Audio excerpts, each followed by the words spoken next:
Alors, bonjour Anna Sandrea. Merci beaucoup d'avoir accepté cette entrevue avec moi. Ben, Maëlys, c'est vraiment un honneur de me faire interviewer par toi. Donc, merci à toi. Et bon, pour les gens qui vont nous écouter, euh, nous sommes habitués de nous tutoyer. Ouais. C'est ça. Donc, c'est pour ça que je te tutoie et que tu me tutoies, comme on se connaît. Alors, écoute, cette entrevue, premièrement, c'est au sujet de ce magnifique ouvrage, La science des miracles, avec un sous-titre, La méthode pour vivre l'illimité au quotidien. Ouais. Alors, mes félicitations, premièrement, parce que c'est pas ton premier livre, c'est ton deuxième ou troisième? C'est mon quatrième et Oh, le dernier, c'est toi qui a fait la préface. Donc, merci. Il y a un lien entre mes livres et toi. c'est magnifique. Écoute, j'ignorais, excuse-moi, je me suis mal renseignée et c'est ton quatrième. Et tu l'as écrit en combien de temps? Écoute, je me rends compte que c'était fait d'une façon très rapide parce que la maison d'édition m'avait donné plusieurs mois. Et le mois d'avant, je me suis dit, ah, je suis un peu en retard et je me suis enfermée pendant un mois à écrire de 6 heures du matin jusqu'où je pouvais. Wow. Et en même temps, il s'est passé vraiment quelque chose en lien avec le titre du livre, c'est que un mois avant, le livre était La science des miracles. Le livre était pas du tout très clair dans ma tête. J'avais écrit certaines choses, mais ça ne me plaisait pas. Et à un moment donné, j'ai demandé à ce livre de s'écrire. Oh, Parce que, et je le raconte dans le livre. Et tout d'un coup, ça a commencé à descendre. c'est ça. J'écrivais des heures, mais je me couchais le soir avec la joie. Waouh, demain matin, à 6 heures du matin, je me lève et je commence à écrire. Et vraiment, c'était une canalisation, si on peut dire. C'est magnifique. Ben oui, c'est vraiment, enfin, souvent, nous sommes un canal hein, dans l'écriture. Je dis nous parce que j'ai Toi aussi aussi, tu écris énormément, oui. écrit. Alors, le livre est publié par les éditions Le Duc et Oui. j'aimerais débuter pour sensibiliser les auditeurs euh, en lisant une partie de ta quatrième de couverture, si tu permets. Bien sûr. Alors, la quatrième de couverture dit, aimeriez-vous simplifier votre vie, la rendre plus belle, fluide et tout simplement en faire un miracle? Oui. Votre existence est un miracle en soi. Vous pouvez le vivre au quotidien et expérimenter la réalité dont vous rêvez. Au fil du temps, vous avez perdu votre capacité innée de faiseur de miracles à cause des souffrances, limitations ou divers conditionnements. Oui. Aujourd'hui, vous avez le pouvoir de les dépasser et de les mettre au profit de la création. C'est magnifique, hein? Découvrez la méthode complète pour libérer votre pouvoir de manifestation. Et là, ben, tu ressors grâce à des outils simples, créer un Big Bang créatif, apprenez à créer des synchronicités et à enchanter votre vie. Et tu parles aussi de 20 rituels et exercices pour incarner vos idées. Voici C'est la ça. présentation. Ben, je ne lis pas tous les détails, mais ce qui m'a étonné aussi, c'est qu'à la fin, tu dis en plus gros, encore plus fort que la loi de l'attraction. Oui, Parce que j'aimerais parler de ce point parce que c'est important. En fait, bon, je sais que tu connais bien le sujet. Donc, dans la loi d'attraction, dans la pensée positive, on nous propose des pensées positives, d'avoir une attitude positive, d'avoir des émotions positives. Et moi, je me suis dit, en fait, et comment font les gens qui n'ont pas de pensées positives, qui passent, qui traversent quelque chose et qui sont dans une espèce de négativité, hein? Et qu'est-ce que je fais moi-même avec la petite voix dans ma tête que quand je me créer quelque chose, me dit, ça va pas se créer. Et je me suis rendu compte, Marie-Lise, peut-être tu l'as déjà aussi constaté, que la loi d'attraction, qui est vraiment très puissante, et la pensée positive Oui, qui est très oui, puissante, appelle juste une partie de nous, la partie positive. Et je dis positive parce que parfois, je ne sais pas ce qui est positif et ce qui est négatif. Et moi, je ne veux pas fonctionner à moitié. J'aimerais vivre avec la totalité de ce que je suis. Et donc, j'ai décidé d'accueillir mes parties de lumière, mes rêves, mes intentions, mes projets, et les unir avec mes parties d'ombre, mes blessures, mes peurs, mes autosabotages, etc. Et quand je les ai unis tous les deux, ça crée une puissance incroyable. C'est ça que j'appelle le Big Bang créatif. J'appelais oui, ça le point zéro. point Et zéro. il y a plein de noms, hein, on peut lui donner plein de noms, mais pour moi, c'était un point même d'éveil, en fait. Et unir cette ombre et cette lumière et cette ombre, et crée un troisième état. Et cet état c'est un point quantique très magnétique qui va attirer vers nous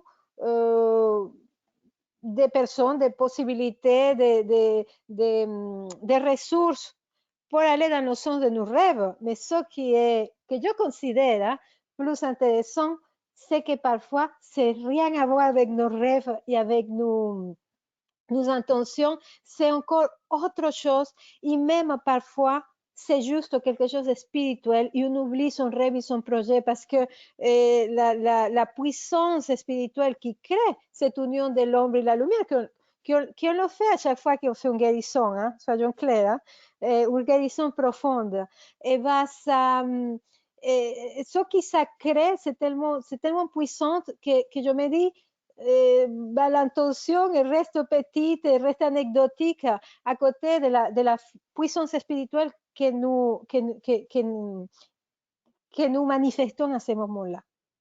Je ne sais pas si c'est OK. clair ce que je suis en train de dire. Oui, oui, c'est très clair. Ben là, permets-moi de faire l'entrevue quand même. Oui, bien sûr. Mais je voulais parler de cette partie de la loi d'attraction. Pourquoi je dis que c'est plus Oui. puissant que la loi d'attraction? Je comprends et je comprends très bien.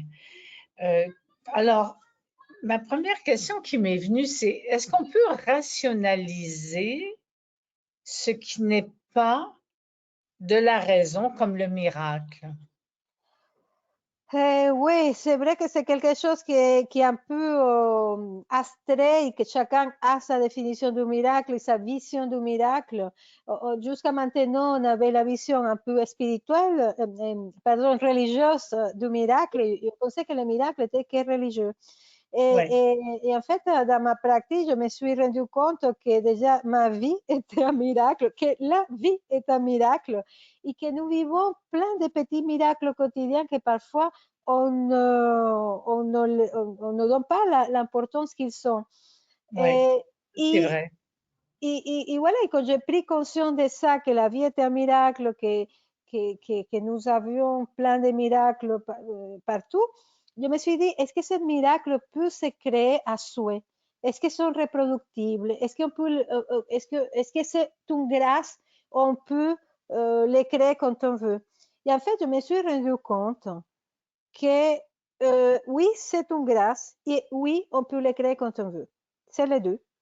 Et j'ai commencé à beaucoup pratiquer d'abord à moi parce que j'ai découvert ça il y a très très longtemps, quand j'étais assez jeune.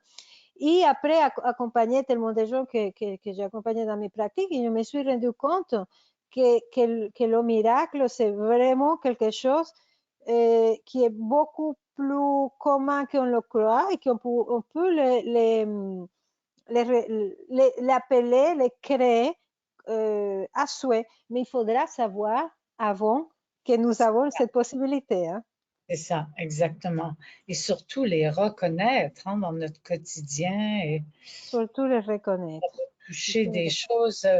Alors, comment parlerais-tu de la loi de la manifestation à quelqu'un qui vient de tout perdre, ses biens, qui vient de perdre peut-être son enfant? Comment tu amènerais ça à cette personne qui dit, c'est quoi la loi de la manifestation? Est-ce que je me suis manifesté l'ouragan qui a détruit mon lieu? Est-ce que j'ai manifesté la mort de mon enfant? C'est Comment un tu petit peu de mal parce que c'est pas la première fois que me pose cette question, mais imagines? ça c'est oui, mais pas autour de mon livre, sinon en général. Mais il y a OK, des choses, honnêtement, qui échappent à notre compréhension humaine.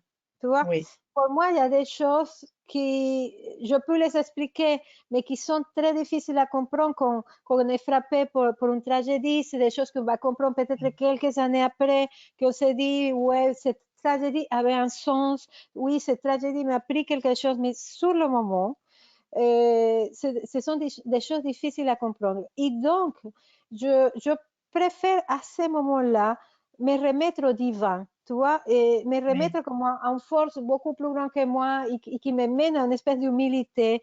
Et je dis, bah, là, sur le moment, je comprends rien, je suis en colère, je crois que c'est injuste, mais je me remets à plus grand que moi parce que j'ai pas d'autres ressources pour le moment que ça. Et donc, c'est très difficile d'expliquer ça à une personne qui le vit sur le moment. Moi, je dirais juste attendez quelques années pour que le tableau soit un petit peu plus clair. Mais d'accord, derrière chaque événement, il y a quand même, c'est ça que j'ai constaté dans ma vie, dans la vie de tellement de gens que j'ai oui, accompagnés, c'est que derrière chaque événement, le plus tragique, il y a un sens. Il y a il y a un enseignement, il y a une capacité de grandir, il y a même une capacité de se transformer, de s'éveiller. Et la seule chose, c'est que sur le moment, c'est difficile de pouvoir l'apercevoir. Voilà. Anna, tu dis, s'en remettre au divin, mais il y a des gens qui, face à une épreuve, s'en remettent, à des dimensions plus de ressentiment, Ouais, de c'est ça. colère, d'en vouloir, alors Oui, ces gens sont est-ce qu'on peut justement, c'était une de mes questions, heu, agir la loi de la manifestation dans la négativité? tout à fait. Et c'était justement mon intention parce que, comme je t'ai dit, j'avais l'impression qu'il y avait quelques privilégiés qui pouvaient manifester parce qu'il fallait être positif, positif, positif. Et la plupart des gens sur cette planète ne sont pas là. Non, c'est Et ça peut être, j'aimerais être en paix, mais si aujourd'hui tout est collé à l'intérieur de moi, tu vois, ça. d'unir cette Oui, intention et ce que nous vivons, ce qui est vivant en nous.